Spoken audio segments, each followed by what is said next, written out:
Hello students, today we will discuss about the GATE Mathematics 2025 question number 61 which is an 80 type numerical answer type question. ठीक है, तो इसका answer जो होगा integer में देना होगा. ठीक है, बोला है question.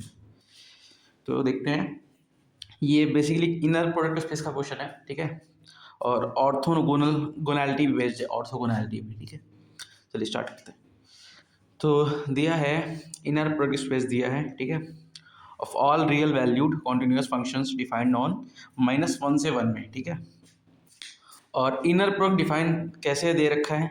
Inner product of F and G equal है इंटीग्रेशन -1 से 1 F X into G X D X. ठीक है, तो बेसिकली अब बोला गया है क्वेश्चन में. देखिए, ये तो खाली जो पहला स्टेटमेंट था लाइन, ये सिर्फ इनर प्रोडक्ट के बारे में है कि इस टाइप का इनर प्रोडक्ट स्पेस दिया है विथ इनर प्रोडक्ट दिस. ठीक है, अब ये क्वेश्चन बेसिकली ये है कि बोला है if P x equal alpha plus beta x square. ठीक है, -30 एक्स की पावर 4.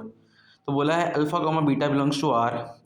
ठीक है, मतलब ये बेसिकली जो पी एक्स बना हुआ है ना, वो बोल रहा है is orthogonal to all polynomial having degree less than और इक्वल टू 3. ठीक है, तो बोला है जो पी एक्स दे रखा है वो हर एक पॉलिनोमियल जिसकी डिग्री लेस देन या इक्वल टू 3 है उसके ऑर्थोगोनल होगा. ठीक है, with respect to this inner product जो डिफाइन हो रखा है ऊपर. ठीक है, तो बोला है alpha plus 5 beta is equal to. अब मैं एक आपसे क्वेश्चन पूछना चाहता हूँ. ठीक है, हाँ, polynomial having degree less than और इक्वल टू. ठीक है, तो इसमें लीनियर पॉलिनोमियल भी आ जाएंगे, कांस्टेंट भी आ जाएंगे, डिग्री 2 वाले भी आ जाएंगे, डिग्री 3 वाले भी आ जाएंगे. ठीक है, तो बस अब क्वेश्चन स्टार्ट करते हैं. ठीक है, अल्फा बीटा की वैल्यू निकालनी है, स्टार्ट करते हैं. चलिए सॉल्यूशन स्टार्ट करते हैं. तो देखिए, हाँ, तो क्वेश्चन में दे रखा है कि दो फंक्शन मतलब इनर प्रोडक्ट दे रखा है. और मैंने एक चीज़ इसमें यहाँ डिफाइन की हुई है, एक मिनट.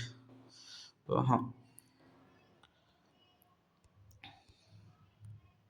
हाँ देखिए, बेसिकली यहाँ क्वेश्चन में जो है ना, ठीक है, हाँ, यहाँ क्वेश्चन में जो है वो हम जानते हैं ऑर्थोगोनल सेट्स, ऑर्थोगोनल वेक्टर्स क्या क्या होते हैं. ठीक है, दो वेक्टर्स या दो फंक्शन ऑर्थोगोनल तब होते हैं जब उनका इनर प्रोडक्ट जीरो होता है. ठीक है, इनर प्रोडक्ट जीरो होता है तो ऑर्थोगोनल होते हैं वो. ठीक है, तो इसी प्रॉपर्टी का यूज़ करने वाले हैं. इनर प्रोडक्ट कैसे डिफाइन था ये तो हम सबको पता ही है, दिया हुआ था क्वेश्चन में. ठीक है,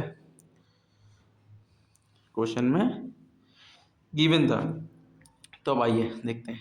ठीक है, अब देखिए पी एक्स हमें ये दिया हुआ था, डिफाइन था. ठीक है, अब देखिए जो पॉलिनोमियल्स थे ना डिग्री लेस देन और इक्वल टू 3 वाले, तो उसमें एच एक्स की वैल्यू हम 1 ले सकते हैं, एच एक्स की वैल्यू एक्स ले सकते हैं, एच एक्स की वैल्यू एक्स स्क्वायर ले सकते हैं, एच एक्स की वैल्यू एक्स क्यूब ले सकते हैं. ठीक है, इन जनरल इसको नहीं ले सकते हैं. इन जनरल क्यों नहीं ले सकते हैं?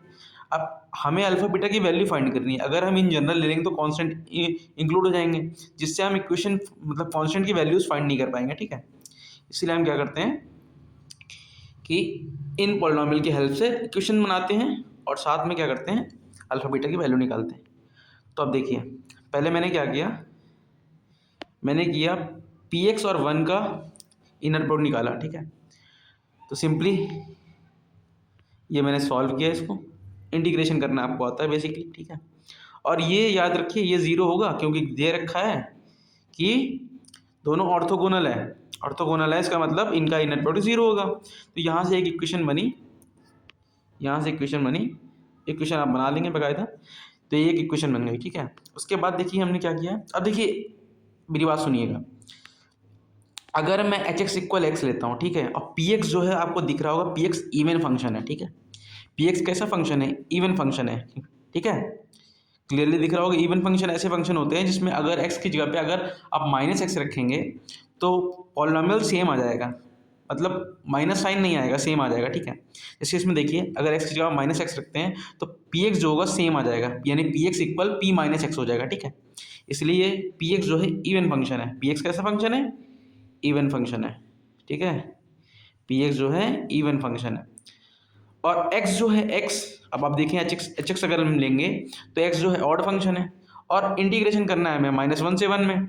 तो इंटीग्रेशन जीरो हो जाएगा, तो इस इक्वेशन से हमें कोई लाभ ही नहीं है, ठीक है, कोई कोई हमारा उससे प्रॉफिट हो ही नहीं रहा है। इसलिए हम क्या करते हैं, अच्छा एक्सक्यूज से भी हमें कोई प्रॉफिट नहीं होगा, क्योंकि ये भी कैसे फंक्शन है, ऑड फंक्शन है, ठीक है, तो इनर प्रोडक्ट ऐसे जीरो हो जाएगा, इंटीग्रेशन भी जीरो हो जाएगा, तो इक्वेशन बन ही नहीं पाएगी, ठीक है।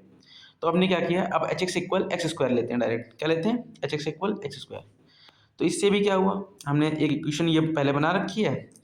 अब इससे मैंने क्या किया, देखिए सिंपल इंटीग्रेशन आप कर ही लेंगे, पूरा इवन फंक्शन है तो लिमिट ब्रेक कर लेंगे, देन इंटीग्रेशन हो जाएगा, ठीक है। तो यहाँ एक इक्वेशन सेकंड हमारे पास आ गई, ठीक। अब इन दोनों इक्वेशन को सॉल्व करने, देखिए पहली equation 35 alpha plus 21 beta minus 450 equal 0 है। दूसरी वाली 3 अल्फा, मतलब पहली वाली 3 अल्फा प्लस बीटा माइनस 18, ठीक है, इक्वल 0। अब देखिए मैंने क्या किया है, इसमें मल्टीप्लाई किया है 21 का, ठीक है, किसका मल्टीप्लाई किया है, 21 का, और इसमें से कर दे रहे हैं सेपरेट, ठीक है। तो हमारे पास किसकी आ जाएगी, अल्फा की वैल्यू आ जाएगी। अल्फा की वैल्यू कितनी आई, -18/7, ठीक है। इसके बाद हमने बीटा की वैल्यू निकाल ली, ठीक है, बीटा की वैल्यू कैसे, इक्वेशन 1 से निकाली है, ठीक है। उसके बाद देखिए जहाँ से बीटा की वैल्यू इतनी आई 5 बीटा की, पूरी मैंने निकाली 5 बीटा की, क्वेश्चन में हमें वैल्यू निकालनी है 5 अल्फा प्लस 5 बीटा की, तो हमने अल्फा की वैल्यू निकाल ली ये है, और 5 बीटा की वैल्यू भी निकाल ली, ठीक है। उसके बाद मैंने जब दोनों को रिप्लेस किया तो फाइनली हमारे पास आंसर आ गया 126। कैलकुलेशन आप कर ही लेंगे, ठीक है। तो थैंक यू स्टूडेंट्स, ये क्वेश्चन बहुत इजी था, मतलब इनर प्रोडक्ट स्पेस के लिए काफ़ी इजी था। ऑर्थोगोनल की प्रॉपर्टी सिर्फ पता होना चाहिए कि इनर प्रोडक्ट जीरो होता है ऑर्थोगोनल वेक्टर्स का, ठीक है। Thank you students, good night.